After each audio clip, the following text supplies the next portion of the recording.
Ya, di tengah bencana dan penanganannya, faktanya sejumlah pejabat malah tunjukkan ucapan serta kelakuan jauh dari kemanusiaan. Mulai pakai atribut tak pada tempatnya, mempolitisasi bencana hingga hadir hanya demi poles citra. Hampir 1.000 orang meninggal dunia dan 200 lainnya hilang dalam bencana ekologis yang melanda Sumatera. 37 kabupaten kota terdampak, ratusan jembatan putus, ribuan rumah rusak, dan juga ratusan ribu orang mengungsi. Di balik bencana yang melanda Sumatera muncul kasakusuk baru yang justru dilakukan para penyelenggara negara. Pejabat publik berusaha keras menunjukkan kepeduliannya bagi para korban bencana.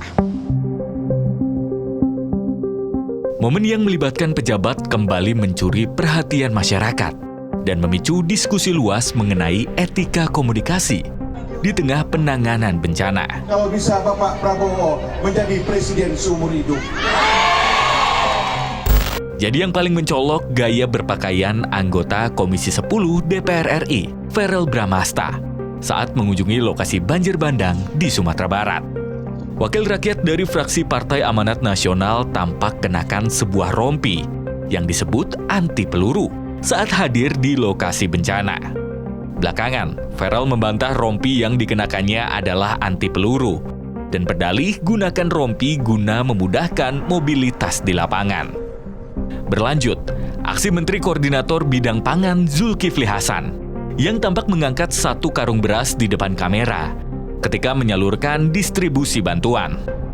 Tampak selanjutnya Ketua Partai Amanat Nasional ini juga tampak membantu membersihkan rumah warga menggunakan sekop. Jadi satu di antara yang memprihatinkan, komentar Kepala Badan Nasional Penanggulangan Bencana atas peristiwa yang menimpa Sumatera.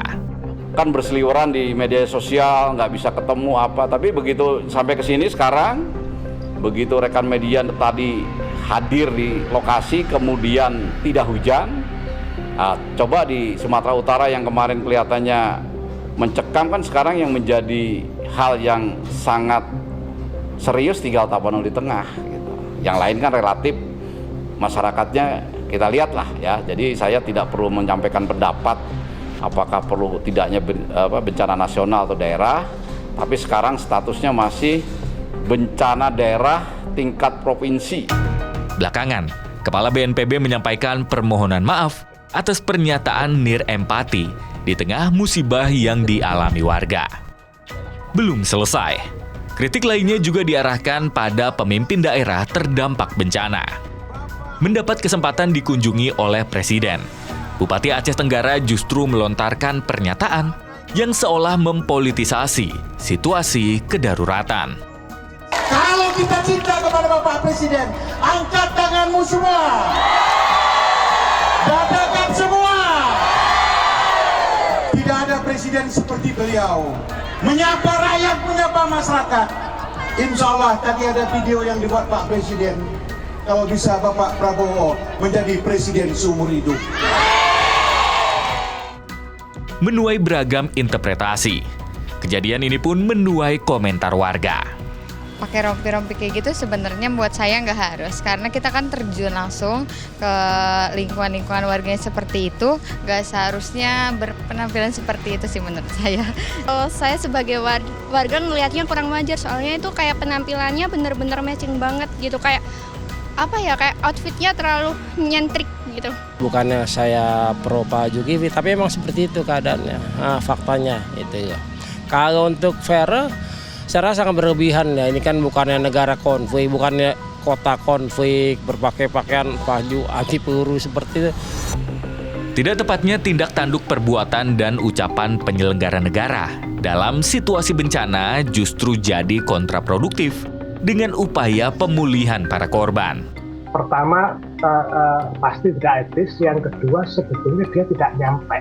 Dia pesannya justru jadi jangan dikira bahwa pesan yang disampaikan itu pasti kita yakin bagus, belum tentu penerima itu menerima dengan ikhlas, dengan baik. Justru berbalik, dia malah tidak memberikan simpati, tapi malah antipati.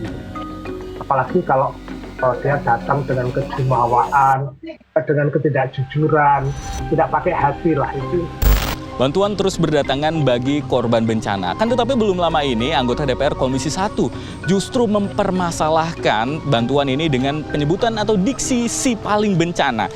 Yang sangat kami hormati. Dalam rapat kerja bersama Kementerian Komunikasi dan Digital, anggota Komisi 1 DPR menegur Komdiji perihal tenggelamnya konten-konten kinerja pemerintah terkait banjir Sumatera.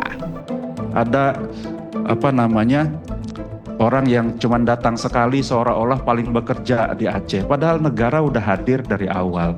Ada orang baru datang, baru bikin satu posko, ngomong pemerintah ndak ada. Padahal pemerintah udah bikin ratusan posko di sana. Jadi yang kira-kira yang seperti itu, Bu, mohon jadi atensi dan dikembangkan sama Komdiji untuk menjadi informasi publik yang sehingga publik itu tahu kinerja pemerintah itu sudah ada dan memang sudah hebat. Orang per orang cuma nyumbang 10 miliar, negara udah triliun-triliunan.